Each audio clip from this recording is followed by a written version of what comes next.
Mire usted, vamos a presentar a ustedes pues una entrevista sumamente importante con el profesor, investigador y director del Centro de Estudios sobre América del Norte de la Universidad de Guadalajara, el profesor e investigador Arturo Santa Cruz, a quien saludamos con mucho gusto. Profesor, muy buenos días. Ángel, un gusto estar contigo de nueva cuenta. Y pues sí, en esta ocasión me gustaría hacer un balance de lo que ha significado la presidencia de Donald Trump en estos poco más de 4 meses que lleva para nuestro país. ¿Sí? Desde antes de que tomara posesión Donald Trump, ya se perfilaban cuáles eran las áreas críticas de la relación bilateral y se señalaba desde un principio que serían básicamente tres: las que tienen que ver con la agenda migratoria, con la agenda comercial en segundo término y finalmente con cuestiones de seguridad. Sobre las tres había muchas expectativas, pues todas ellas, para ser franco, negativas. Y bueno, habiendo pasado ya más de 100 días, un poco más de 4 meses, como comentaba, desde que tomó posesión, yo creo que es pertinente hacer una evaluación de cómo le ha ido nuestro país en estos tres ámbitos. De entrada, habría que mencionar que también desde antes de que tomara posesión ya se especulaba mucho de que esta segunda presidencia, este segundo mandato de Trump, habría que recordar que regresa a la presidencia después de la administración de Joe Biden, ¿sí? Que esta segunda administración, decía, de Donald Trump se esperaba que fuera de alguna manera similar, pero mucho más peligrosa, porque se decía que sería un Trump recargado, porque eso quiere decir básicamente que los llamados adultos en el cuarto, es decir, aquellos servidores públicos que durante su primer periodo lo acompañaron y que tenían cierta experiencia gubernamental, pues todos ellos iban a estar ausentes en la segunda administración y pues efectivamente es lo que estamos viendo: un Trump recargado, un Trump donde no hay alrededor de él adultos, ¿sí? Sino que tiene una serie de serviles funcionarios que le deben lealtad, ¿sí? Y es un Trump mucho más peligroso, cabe decir, no solo para México, sino para el mundo en general, como ya lo hemos estado viendo en diversos ámbitos, ¿sí? Así pues, con esta segunda administración recargada de Trump, vamos a ver qué ha pasado con relación a la agenda con México en estos tres ámbitos que mencionaba yo anteriormente: la migración, el comercio y la seguridad. Con respecto al primero, sí, desde su campaña, desde esa segunda campaña presidencial y después de que al asumir la presidencia misma, Trump hizo mucho énfasis en que iba a llevar a cabo deportaciones masivas, que iba a cerrar la frontera de una manera radical, que iba a volver con la construcción del muro, etcétera. Y pues bien, lo que hemos visto al cabo de estos días que han transcurrido desde que llevó esa administración es que las cosas no han sido tan graves como nos imaginábamos, ¿sí? Estas redadas masivas en Estados Unidos, en centros de trabajo, en barrios poblados por inmigrantes, etcétera, en la mayoría no se han llevado a cabo. De hecho, cabría mencionar que, según datos oficiales y extraoficiales, tanto de Estados Unidos como de México, esta segunda misión de Trump ha estado deportando un poquito menos incluso este, inmigrantes sin papeles que la administración anterior de Joe Biden. Sí, entonces en ese sentido, todas esas amenazas no se han cumplido y no se han cumplido en parte también, habrá que ser sinceros, porque también el flujo de personas sin papeles que quieren entrar a Estados Unidos se ha reducido drásticamente. Y en esta reducción mucho ha tenido que ver la cooperación, ciertamente bajo amenazas, pero cooperación al fin y al cabo del gobierno mexicano. Sí, habrá que recordar que desde el mero inicio de su administración, una de las primeras medidas que tomó el gobierno mexicano fue mandar 10,000 soldados a la frontera con Estados Unidos para precisamente detener o disuadir el flujo migratorio tanto de mexicanos como de transmigrantes, es decir, personas provenientes de otros países, fundamentalmente de Centroamérica, pero también de países sudamericanos, ¿sí? Para que no pasaran. Y en ese sentido lo que se ha visto es una caída sustantiva, sustancial del número de encuentros, que es como se llama cada vez que un agente fronterizo se encuentra con una persona sin papeles, aunque puede ser la misma persona varias veces, pero lo que se contabiliza son sus encuentros, ¿sí?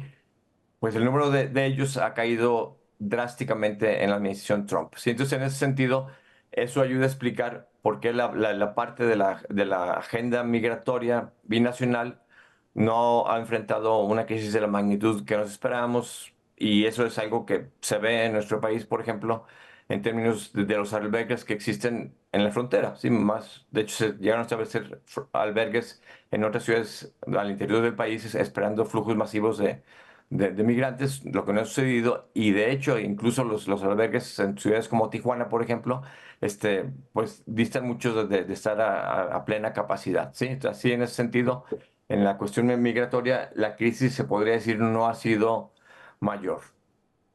Una historia diferente es la que nos encontramos en el segundo aspecto de la agenda bilateral, que es el del comercio, ¿sí?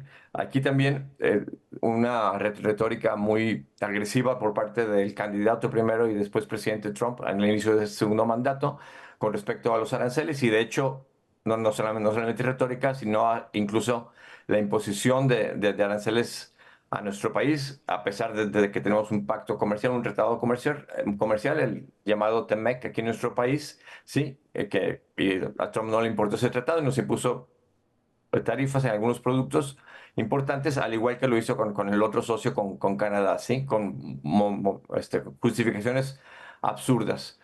Ah, Además de esto, hemos visto otra serie de aranceles que se nos han impuesto, algunos se imponen, luego se posponen, luego se reducen. Es después por demás errática la política comercial del presidente Trump, pero lo que no ha estado usando son las amenazas y ciertamente también en los aranceles, particularmente, por ejemplo, en el aluminio y el acero. Aquí cabría mencionar que el día de ayer una la Corte de Comercio Internacional de Estados Unidos echó para abajo precisamente estos aranceles impuestos por Trump hacia Canadá y hacia México este, en los productos que mencionaba, y también los que impuso de manera más generalizada y que también en parte incluían a nuestro país el día de lo que él llamaba de la liberación nacional el 2 de abril, ¿sí? Esto porque Trump estaba invocando una serie de justificaciones inadecuadas como la de emergencia nacional, ¿sí? Y pues evidentemente no hay ninguna emergencia nacional que sirva para justificar los aranceles, ¿sí? O sea, pensemos, una emergencia nacional pudiera ser si hubiera un desempleo altísimo en Estados Unidos o una tasa inflacionaria muy alta también. Y incluso si sumamos los dos rubros, la tasa de inflación y la tasa de desempleo, lo que se conoce en el argot de los economistas como el índice de la miseria, ¿sí? Este índice de la miseria está por abajo de los 5 puntos, ¿sí? Es un nivel históricamente bajo en Estados Unidos. Entonces, de ahí en parte pues el rechazo por parte de este tribunal a los aranceles de Trump, sí, porque evidentemente no se justifican. Esto no quiere decir, o por supuesto, que sea el fin de la historia, que los aranceles ya hayan quedado en el pasado.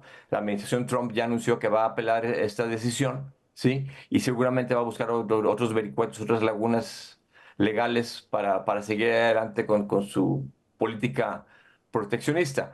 Política proteccionista centrada en los aranceles que ciertamente ha tenido un efecto negativo en nuestro país, si no necesariamente en el corto plazo. De hecho, hasta nuestras exportaciones en parte se han incrementado en previsión a los aranceles que pueden venir. Sí, sí nos han dañado en términos de la incertidumbre, ¿sí?